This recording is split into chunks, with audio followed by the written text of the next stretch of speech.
This is Kenny of Kenny's Audiophile Record Reviews. Thank you very much for viewing my video. Please like and subscribe. I sincerely appreciate that. Please hit that thumbs up button. That'll help out my channel analytics. Thank you very much. In this video, I'm going to bring up the topic, are these reissue albums, the expensive ones, like for example this UHQR Analogue Productions Acoustic Sounds version of John Coltrane's ballads, are they worth the money? Are they worth the price of admission, or are they a waste of money? I'm going to talk about that in this video. I talk about that topic in videos past, but my audience is constantly changing. I'm getting new viewers, so I thought I would talk about that in a new video. And those who've seen my older videos, you might want to leave another comment in this video, but I thought I'd bring up that topic again. Matter of fact, I'm going to bring up a case, one case in which these pricey records that cost between $100 and $150 are actually a bargain. I'm going to bring up one instance where I actually think they're a bargain. You want to check out the video for that. And also, I'm going to talk about a comment that was left on Melinda Murphy's channel, that awesome YouTuber who talks about records.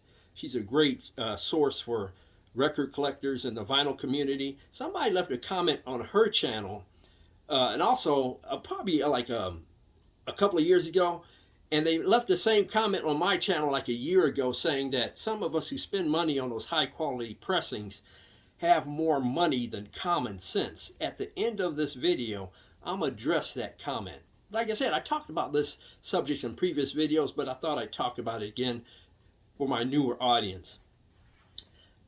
And also I decided to talk about these expensive sets, these expensive record reissues, because I just, as of the posting date of this video, pre-ordered 3 of them. Matter of fact, as of the posting date of this video, tomorrow I'm going to receive my mobile Fidelity, my MOFI one-step version of Miles Davis's Sketches of Spain. I'll receive that one tomorrow. Hopefully I'll do a video on that record. Also, I have some pre-orders in as of the posting date of this video for Art Pepper Meets the Rhythm section. That is the Analogue Productions Acoustic Sounds UHQR version of it, the 45 RPM. I'm looking forward to that. And also, I also pre-ordered the, gosh, I forgot the name of the record. Sonny Rollins' Way Out West UHQR. I pre-ordered that one. Again, looking forward to listen to those, but those were also gave me motivation to do this video at this time. But there's many motivations, many reasons why people buy some of these expensive box sets. There's some up here on the shelf.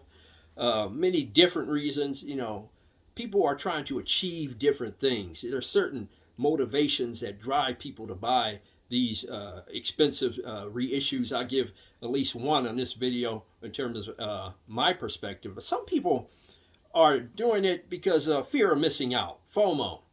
FOMO never affected me. I always buy what I want and when I can afford. Whether I miss out, who cares? I missed out on a lot of things in life. So that doesn't bother me. I wasn't really negatively affected by FOMO, fear of missing out. Some people are just merely trying to keep up with the Joneses. That never was a concern of mine, especially during my adult life. I've never been trying to keep up with the Joneses. The Joneses are not my priority. My priority is what I want and what I want to do for myself and my wife. Not a priority of mine.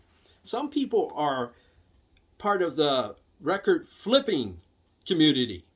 Now, a lot of you out there do not like record flippers. Some of you out there might not know my opinion on record flipping. I never bought one of these high-end reissue albums and flipped them on the secondary market. I've never done that in my life. I never will. However, that activity does not bother me in the slightest. And I said this in many videos.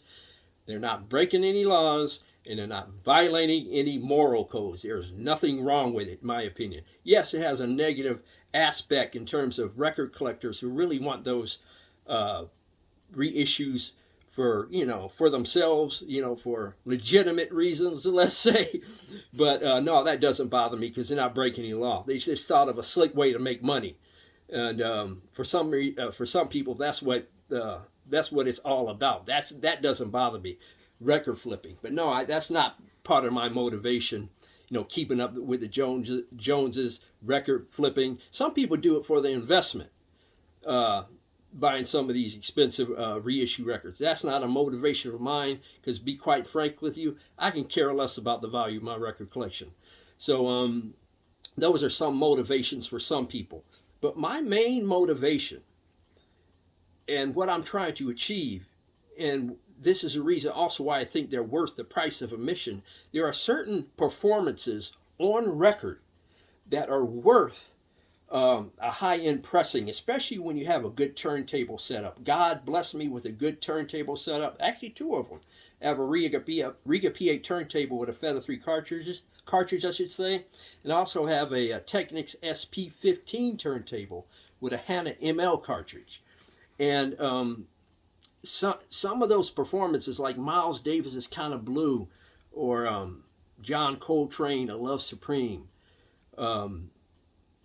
Janet Joplin, Pearl, Carole King, Tapestry, Joni Mitchell, Blue, Joni Mitchell, Court and Spark, those iconic performances deserve to be heard on a high-end system, on a best quality record pressing that you can afford. So that is my motivation for buying some of these expensive records you see up here. And I love to hear those performances, and it is a treat of all treats to see them in a great mastering version on some of these that just happen to be expensive reissues. I know I love the Analogue Productions Acoustic Sounds UHQRs. Some of the MOFIs are good. The Impex Records are excellent.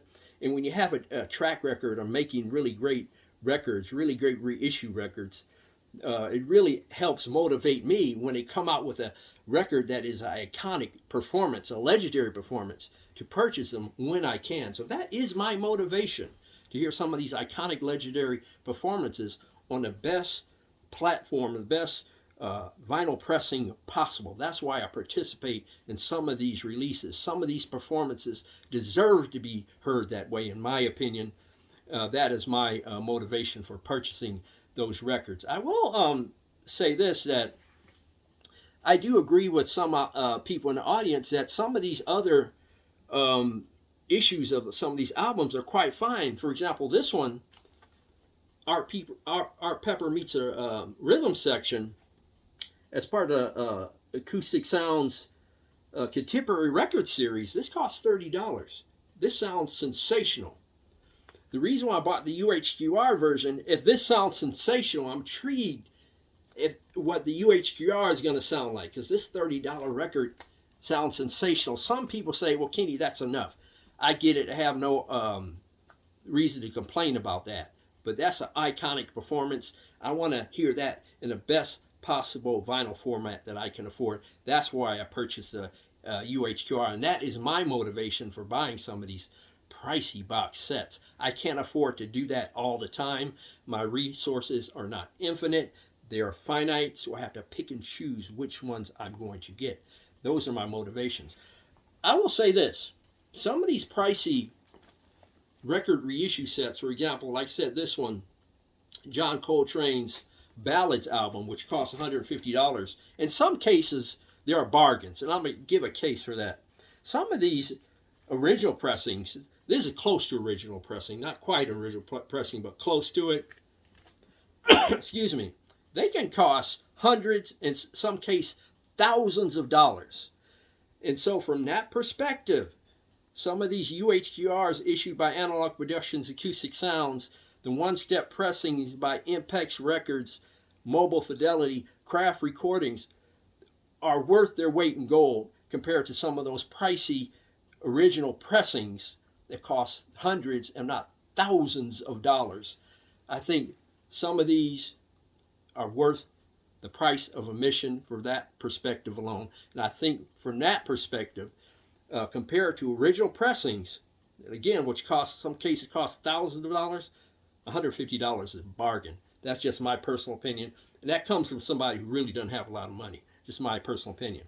Now, please leave your comments in the comment section below about these expensive reissue records.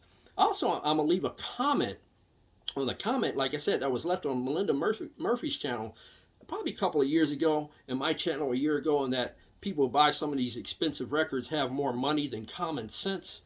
Well, we all have well, I shouldn't say we all have disposable income. A lot of us have a certain amount of disposable income on a monthly basis. Some of us do, some of us don't. And we all have different interests, various different interests that we spend money on. For example, I love watches, okay?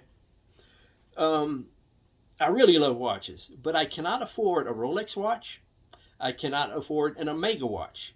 But I do not condemn the person who decides to spend their disposable income on super pricey watches. I really don't. I just praise God for the watches I can't afford. Same with cars. There's some people who buy Teslas, BMWs, Ferraris, Mercedes, all kinds of different cars, a Lexus. I'm quite happy with the Toyota me and my wife have. I don't condemn the man or woman who has the disposable income to buy those Ferraris, the Lexus, a Tesla. I don't condemn them. That's the way they want to spend their disposable income. Like I said, some of us are blessed to have disposable income. Some of us spend them on records. Some of us on different things, like homes, for example. I live in the greater Los Angeles area. A lot of people in our audience are misinformed that think I live in Los Angeles. No, I live in the greater Los Angeles area, which is huge. But me and my wife live in a great neighborhood. I love it here. We have a house on a hill. For example, when there are fireworks shows on the 4th of July, we don't have to go to a fireworks show because we're elevated in our backyard. We can look down on the city and we can see the fireworks show from our backyard. I love it here. It's awesome. But you know what? As great as it is in this neighborhood, it's not the Hollywood Hills, it's not Beverly Hills, it's not Newport Beach. But I do not condemn the man or woman who put in the work to live in those neighborhoods. That's the way they want to spend their disposable income, their disposable cash. That's their business. It's none of my business. I praise God for what I have, and I salute what they're able to do with their money. Here's one more example. And this is for those people who put down people who spend their money on expensive records. There's some people who consume alcohol. Now, me, myself, I decided as a young child in my teens, I was never going to touch alcohol. This year, I'll be 65 as a posting date of this video. This year, I've never had an alcoholic beverage in my life. We have dinner with me, we go out for drinks, whatever. I'm going to have water or lemonade. A lot of people spend their disposable income on alcohol. They spend more money on alcohol than I spend on records, okay? That's their choice. That's their prerogative, okay? I do not condemn them from that. Just as long as they consume alcohol responsibly. That's my take on that. But I don't condemn people who decide to spend their disposable income in the categories of their choice.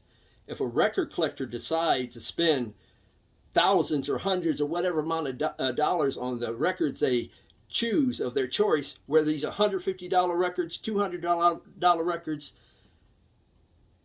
$50 records, whatever, that is their personal choice and it's nobody else's business.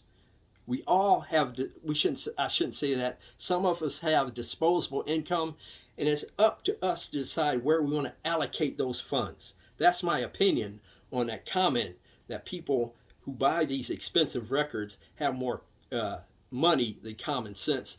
That comment does not make any sense in my opinion, because we all have disposable income and the way we allocate those sources, those are personal choices and nobody's business.